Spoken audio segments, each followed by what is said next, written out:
అక్కడి నుంచి ఒక పెద్ద మోజ లభిస్తుంది అనమాట. నేను గురువు, నేను పూర్ణుడ.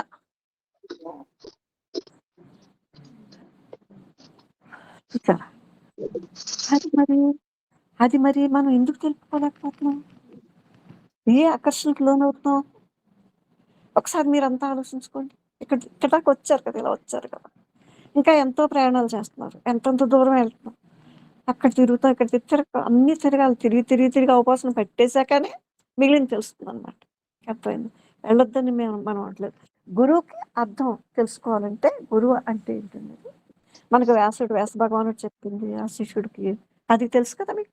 అది అంతా ఆయన బ్రహ్మోపదేశం చేసినప్పుడు ఇప్పుడు దీని గురించి ఇది ముగిస్తాను నేను. నేను గురువు, నేనంటే ఈ నేను కాదు, దేహము నేనని వాడు నేను కాను. చూసారా?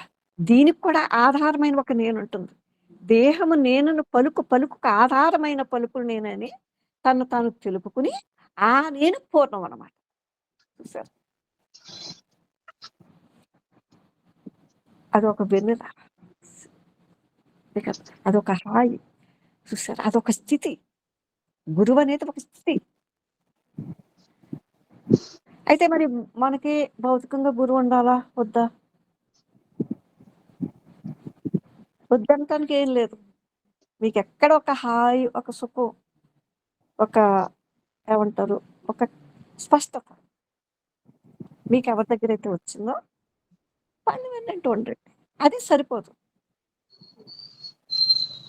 అది మీ చర్యలో మిమ్మల్ని మీరు చూసుకుంటా ఉన్నప్పుడు ఇప్పుడు ఈ సుప్త శాతం కథలకు మొదలైపోతాయి అన్నమాట.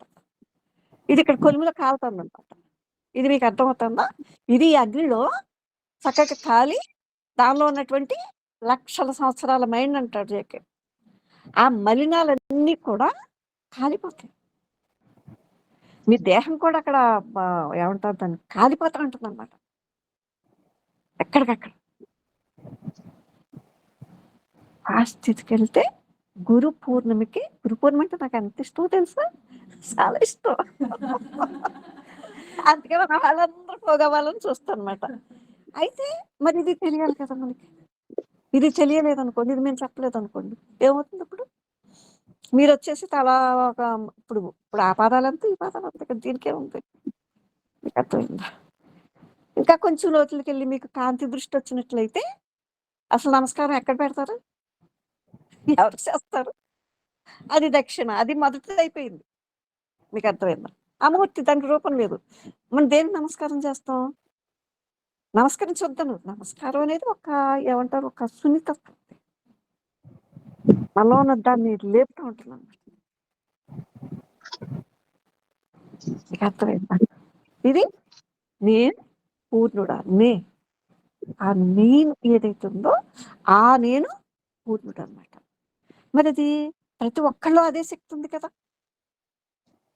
ఇది చిన్న మాటలో చెప్పాడు కబీర్. ఒకప్పుడు శిష్యుడు ఉన్నాడంట, ఇప్పుడు ఆ శిష్యుడు లేడంట. చూసారా? మిగిలింది ఈ పూర్ణుడే మిగులుతాడు అనమాట. చూసారా? ఇది మీకు అర్థమైందా? అందరికి మీకు అర్థమైందా? మీకు ఇది గ్రహించగలిగితే మనకి మంచిదే. మిమ్మల్ని ఎంతో లోతుకి తీసుకెళ్ళిపోతుంది అది. పైన ఇంక మీకు సరిపోదు. పై నమస్కారాలు కానీ, పైన మేమంటాం, మనం సరళ చేస్తాం కదా భౌతికంగా. దానికి ఏ ప్రాధాన్యత లేదని మీకు తెలిసేది అప్పుడే.